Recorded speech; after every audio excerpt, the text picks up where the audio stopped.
Human rights کے متعلق نبی کریم صلی اللہ تعالی علیہ وسلم نے انسان کے بنیادی حقوق کے متعلق بھی بہت خوب ارشاد فرمایا، اور یہ ارشاد فرمایا کہ کسی مسلمان یا غیر مسلم کے لیے یہ حلال نہیں ہے کہ وہ کسی انسان کی جان، مال اور عزت و آبرو پر حملہ کرے۔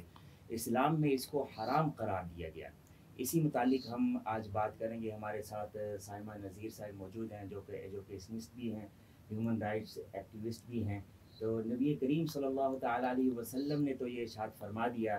کہ کسی بھی غیر مسلم یا مسلمان پر حلال نہیں ہے کہ وہ کسی بھی انسان کو نقصان پہنچائیں، وہ جان کے متعلق ہو یا اسی طرح آبرو کے متعلق ہو، کسی بھی حوالے سے ہو۔ تو اسلام اس بارے میں کیا کہتا ہے؟ سائمہ نذیر صاحب، آپ اس بارے میں اس متعلق ارشاد فرمائیں۔ شکریہ سب سے پہلے سلام کے لیے۔ میں بہت بیسک سی بات سے شروع کروں گی بیکاز میرا تعلق تعلیم سے ہے، چھوٹے بچوں سے لے کر یوتھ تک کے ساتھ میرا ایوری ڈے ملنا جلنا بات چیت ہوتی ہے، اور بات بالکل یہی ہے کہ اسلام ایک ایسا خوبصورت دین ہے جو نہ صرف ہیومنس انسانوں کے رائٹس کے بارے میں بات کرتا ہے، بلکہ امیجن کریں کہ وہاں اسلام کے اندر کیا جانور، کیا پرندے، ہر ایک کے بارے میں اتنا، ان کے بھی حقوق کے بارے میں کتنی امپورٹنس دلائی گئی ہے۔ اگر ہم بیک ان دا ہسٹری دیکھیں تو فتح مکہ، اور آپ لوگ اس پہ بہتر کامنٹ کر سکتے ہیں، فتح مکہ کے جو رولز تھے کہ جب یہ جنگ بھی لڑی جائے گی تو اس میں بھی کوئی درخت نہیں کاٹا جائے گا، کسی بچے پہ ظلم نہیں ہوگا، کسی بوڑھے پہ ظلم نہیں ہوگا، عورت پہ ظلم نہیں ہوگا، جس کے ہاتھ میں ہتھیار نہیں ہوگا اس کے ساتھ جنگ نہیں کی جائے گی، جو پناہ لے لے گا یعنی جو اسلام قبول کر لے گا، اپنی غلطی کو ایکسیپٹ کر لے گا، اس پر ظلم نہیں ہوگا۔ So it is such a beautiful دین، اتنا خوبصورت دین ہے۔ اور اب بھی ہم اگر ایسی سویلائزیشنز اور ایسی سوسائٹیز دیکھتے ہیں آج کے دور میں کہ جہاں پر بہت بیلنسڈ رولز کو فالو کیا جا رہا ہے، قانون کو فالو کیا جا رہا ہے، تو اور ہم اس کی ڈیٹیل دیکھتے ہیں تو پتہ چلتا ہے کہ یہ تو ہمارا دین 1400 سال پہلے بتا چکا ہے۔ اب اس کی ایگزامپلس کیا ہیں کہ آپ ایسی سویلائزیشنس دیکھ لیں، اور ہمارے ہی لوگ جب ویسٹ میں جاتے ہیں تو ہمیں پتہ چلتا ہے کہ اگر چیز خریدنی ہے تو قطار میں کھڑے ہونا ہے، اپنی باری کا انتظار کرنا ہے۔ وہ کیا ہے؟ یہ حق ہے کہ آپ اپنے سے پہلے آنے والے کا حق اس سے نہیں چھین رہے اور اپنی ہی باری میں اپنی چیز خرید رہے ہیں۔ اسی طرح رحم دلی، کائنڈنس، جو ہم اسکول میں بچوں کو بھی سکھاتے ہیں، اور ویسٹ اس کو کتنا فالو کرتا ہے، کرٹسی، ایک دوسرے کے ساتھ صلہ رحمی کرنا، عفو و درگزر کرنا، یہ ساری وہ کوالٹیز ہیں جو ہم اپنے بچوں میں ڈالنا چاہتے ہیں، یہاں پر بھی اسکول میں، اور باہر کے لوگ اس کو ہم سے بھی زیادہ بہتر طریقے سے پریکٹس کر رہے ہیں۔ اور جبکہ اس کی اصل اوریجن، اس کی ایجاد کہاں سے ہوئی؟ ہمارے دین سے ہوئی۔ تو اس پہ بہت ڈیٹیل میں بات کی جا سکتی ہے۔ انسان ایز این انسان، ایک انفرادی طور پر انڈیویجول، چاہے وہ لڑکا ہو، بیٹی ہو، بیٹا ہو، والدین ہو، کوئی بوڑھا انسان ہو، کوئی چھوٹا بچہ ہو، جس یتیم ہے تو اس کے کیا حقوق ہیں، اس قدر ڈیٹیل میں اس پہ بات کی جا سکتی ہے، اور انشاءاللہ ہم ابھی آگے جیسے پروگرام پڑتا ہے اس پہ ضرور کریں گے۔ بہرحال میں بیسیکلی یہ کہوں گی کہ اسلام صرف، اور یہ I think it's a very good platform, and I hope آج یہاں پر کوئی یوتھ ہمیں اس پروگرام کی توسط سے کوئی اچھی بات سیکھے انشاءاللہ۔ میں یہ کہنا چاہوں گی کہ اسلام صرف کتاب میں بند ایک قانون کی لسٹ یا صرف ثواب کی نیت سے پڑھنے کے لیے ایک کتاب نہیں ہے۔ بہرحال وہ ثواب تو ہے، بٹ اس کے علاوہ یہ ایک پورا کوڈ آف لائف ہے۔ زندگی کا ہر معاملہ کیسے آپ نے طے کرنا ہے، بات کیسے کرنی ہے، سننا کیسے ہے، کوئی آئے تو اس کے لیے کیا کرنا ہے، خریداری کیسے کرنی ہے، ہر چیز، معاشرت، معیشت اور گھریلو زندگی، ہر چیز کو گزارنے کا ایک پورا کمپلیٹ کوڈ آف لائف ہے۔ آج کے معاشرے میں کو ذہن میں رکھتے ہوئے اسلام ہمیں انسانی بنیادی حقوق کے متعلق کیا تعلیم دیتا ہے، یہ بتائیے۔ صحیح، میں it's a very good question. I think آج اس بات کو ریمائنڈ کرانا آئی تھنک پہلے سے بہت زیادہ ضرورت ہے، ہمیشہ سے بھی زیادہ ضرورت ہے اس بات کو جاننا کہ جب کوئی انسان اس دنیا میں آ جائے، اینڈ دس از واٹ جو ہماری تھیریز ہیں وہ بھی یہ کہتی ہیں کہ انسان کا بیسک رائٹ کیا ہے، اس کو سب سے پہلے کیا دیا جائے، سیفٹی دی جائے، یعنی اس کو روٹی، کپڑا اور مکان دیا جائے۔ یہ ہر اس انفراد، ایک فرد کا رائٹ ہے۔ اب اس کو نہیں دیکھنا کہ وہ مسلمان ہے یا نہیں ہے، وہ کرسچن ہے، وہ ہندو ہے، جو بھی ایک شخص اس دنیا میں آ گیا ہے اس کی بیسک ضرورت کیا ہے، روٹی، کپڑا اور مکان۔ اور اس کے بعد پھر آپ دیکھیں تو کیا اس کے لیے ضروری ہے، یہ میسلوز ہائرارکی ہے، اس میں یہ کہا جاتا ہے کہ سیکنڈ اس کے لیے کیا ضروری ہے، اس کی سیفٹی، تو اس کو پروٹیکٹ کیا جائے، اس کو اسی سلسلے میں آپ سے مزید بالکل جی مفتی صاحب آپ سے بھی جانتے ہیں اس سلسلے میں، آپ بتائیے گا کہ اس معاشرے کو ہم اگر ذہن میں رکھیں، ہمارے جو معاشرہ آج کل میں چل رہا ہے، تو اسلام انسانی بنیادی حقوق کیا دیتا ہے؟ بسم اللہ الرحمن الرحیم، اللہم صلی وسلم وبارک علی سیدنا و مولانا محمد وعلی آلہ وصحبہ وبارک وسلم۔ بہت شکریہ قاری صاحب، آپ نے اس حوالے سے بات کی، اور یہ ایک واقعتاً ایک بنیادی مسئلہ ہے ہمارے اس معاشرے کا کہ شاید ہم اسلام کو اس طرح اسٹڈی نہیں کرتے جس طرح کرنا چاہیے۔ جس طرح ابھی بات ہوئی کہ اسلام کا مقصد یہ نہیں، اسلام سے مراد قرآن ہے، سنت ہے، نبی کریم صلی اللہ علیہ وآلہ وسلم کی تعلیمات ہیں۔ میں یہ سمجھتا ہوں کہ اگر کوئی بندہ بھی کسی مذہب کے ساتھ، کسی دین کے ساتھ تعلق رکھنے والا،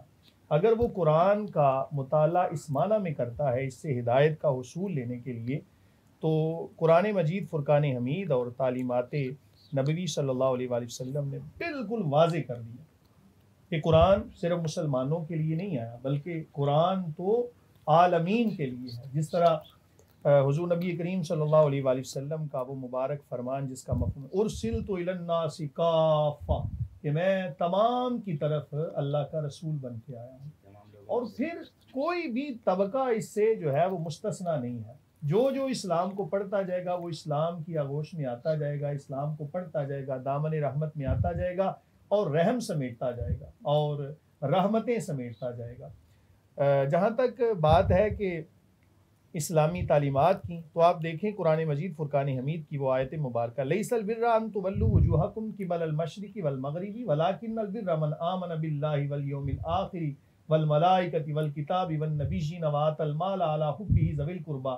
یہ پارہ نمبر 2 کی آیت، اور اس میں تفصیلاً بتا دیا گیا کہ صرف نیکی یہ نہیں کہ تم چہرہ مشرق کی جانب کر لو، مغرب کی جانب، شمالاً جنوباً، نہیں، بلکہ تمام قسم کی نیکیاں بتا دی، اور اس میں یہ بھی بتا دیا کہ تم نے ایک دوسرے کے ساتھ رہنا کیسے ہے، تم نے ایک دوسرے کے ساتھ چلنا کیسے ہے۔ حضور نبی، جس طرح ابھی فتح مکہ کی بات ہو رہی تھی، تو کریم آقا علیہ الصلوۃ والسلام نے تو ہر کسی کے حقوق متعین فرما دیے۔ آپ دیکھیں کہ ایک جو تر گھاس ہے اس کو بھی کاٹنے کا حکم نہیں ہے، اور کسی کے گھر کو جلانے کا حکم نہیں ہے، ایک دوسرے کے ساتھ محبتیں بانٹنے کا حکم ہے۔ فتح مکہ کی یہاں پر بات ہوئی، کریم آقا علیہ الصلوۃ والسلام نے عام معافی کا اعلان کر دیا۔ تو یہ عام معافی کیا ہے؟ انسانیت کے حقوق ہیں، قطع نظر اس کے کہ وہ کس دین کے ساتھ تعلق رکھتا ہے، بس وہ جب تمہارے پاس آنا چاہتا ہے، محبتیں سمیٹنا چاہتا ہے، تو اسلام نے اس کے بارے میں بالکل واضح فرما دیے کہ اس کے ساتھ محبتیں بانٹیں۔ مفتی قیصر صاحب، انسانی بنیادی حقوق جو اسلام نے ہمیں دیے ہیں، ان میں سے ایک تحفظ جان بھی ہے، تحفظ ملکیت بھی ہے، تحفظ آزادی اظہار رائے بھی ہے، تحفظ ضمیر و اعتقاد بھی ہے، ٹھیک ہے، تحفظ آبرو بھی ہے۔ یہ سارے تحفظ اسلام نے ہمیں دیے ہیں۔ تو میں آپ سے تحفظ جان کے متعلق پوچھنا چاہوں گا کہ رسول اللہ صلی اللہ علیہ وسلم نے انسان کو تحفظ جان کے متعلق کچھ ارشادات فرمائے ہوں، تو آپ اس متعلق کچھ ارشاد فرمائیں۔ بہت شکریہ قاری صاحب، بہت شکریہ، آپ نے آج اتنے پیارے موضوع کا انتخاب کیا، جزاک اللہ۔ بسم اللہ الرحمن الرحیم، صلی اللہ علی محمد النبی الامی وعلی آلہ واصحابہ وازواجہ وبارک وسلم بعدد من صلی وسلم۔ نبی رحمت عالمی صلی اللہ علیہ وآلہ وسلم نے جس معاشرے میں اسلام کی تبلیغ فرمائی، اسلام کا پرچار فرمایا، وہ معاشرہ ایک ایسا معاشرہ تھا جس میں تمام معاشرے کے پسے ہوئے طبقات کے حقوق کو غصب کیا جاتا تھا۔ خواتین کے حقوق، ماؤں کے حقوق، بیٹیوں کے حقوق، بہنوں کے حقوق، ایسے ہی جتنے بھی معاشرے کے کمزور طبقات تھے، غلاموں کے حقوق، یہ سب غصب کیے جاتے تھے۔ بچوں کے ایون کے حقوق، یہ ان کو حقوق نہیں ملتے تھے، اور لوگ چھوٹی چھوٹی سی بات پہ ایک دوسرے کا قتل کر دیا کرتے تھے۔ چھوٹی چھوٹی سے بات سے جھگڑے شروع ہوتے اور کئی 100 سال جھگڑے چلتے، گھڑ سواری پہ جھگڑے ہوتے، میلے ٹھیلوں پہ جھگڑے ہوتے، تو کئی سال، کئی نسلیں جو ہیں وہ ان کا خمیازہ بھگتیں۔ لیکن رحمت عالمی صلی اللہ علیہ وآلہ وسلم نے جس حسن سلوک سے، جس تدبیر سے تمام انسانوں کے حقوق بیان فرمائے، حقوق العباد میں بندوں کے حقوق، والدین کے حقوق، میاں بیوی کے حقوق، بچوں کے حقوق، بزرگوں کے حقوق۔ اسلام اس طرح ملازم اور مالک کے بھی کوئی حقوق بتاتا ہے؟ جی بالکل، اسلام نے تو جیسے ہماری بہن بات کر رہی تھی جانوروں کے حقوق، گھاس پودوں کے حقوق تک بیان کر دیے ہیں۔ تو اسلام جیسا محبت والا، امن والا مذہب کون سا ہو سکتا ہے؟ یہ حقوق العباد اور انسانی حقوق کے متعلق بھی مفتی صاحب بتائیے گا، ان کا آپس میں کوئی تعلق ہے انسانی حقوق کا اور حقوق العباد کا؟ جی بالکل ایسا ہی ہے، جہاں پر بات عباد کی آتی ہے تو عباد کے اندر دوسرے بھی شامل ہیں۔ اس کا مطلب صرف یہ نہیں حقوق العباد کے اندر صرف مسلمانوں کے حقوق ہیں، بلکہ حقوق العباد کے اندر غیر مسلم جو ہیں ان کے بھی حقوق ہیں۔ ایسے افراد کے جو کسی مسلم ممالک کے اندر رہتے ہوں، کسی بھی مسلم ملک کے اندر رہتے ہیں، جن کو ذمہ کہا جاتا ہے، تو رسول اللہ صلی اللہ علیہ وآلہ وسلم نے ان کے بھی حقوق متعین فرما دی۔ ہاں، ایک ایسا بندہ کہ جو مسلمانوں کے حوالے سے کوئی بغاوت والا معاملہ کرتا ہے اور بالکل اسلحہ لے کے سامنے آ جاتا ہے، تو پھر معاملہ اس کے برعکس ہے۔ جس طرح ابھی کہا کہ جس نے ہتھیار ڈال دیا تو اس کے ساتھ بھی امن اور محبت والی بات کی جائے گی، تو ایسا ہی ہے بالکل۔ بلکہ حضور نبی کریم صلی اللہ علیہ وآلہ وسلم نے حجۃ الوداع کے موقع پر کریم آقا علیہ الصلوۃ والسلام نے خانہ کعبہ کی طرف اشارہ کر کے فرمایا اس کی حرمت بڑی ہے، اس کی عظمت و شان بڑی ہے، لیکن ایک انسان کی عظمت و شان اس خانہ کعبہ سے بھی بڑھ کے ہے۔ اب آپ اس سے اندازہ لگا لیں کہ خانہ کعبہ کو اگر کوئی بندہ توڑ دے، اللہ نہ کرے، کوئی صرف سمجھانے کی غرض سے عرض کر رہا ہوں، تو ہم اس کو کتنا کبھی بندہ سمجھیں گے کہ اس نے کتنا بڑا گناہ کر دیا۔ لیکن خانہ کعبہ سے بھی بڑھ کے ایک انسان کی عظمت و شان ہے کہ جس کے سمجھ لیں کہ دل کے اندر ذات باری تعالیٰ ہے،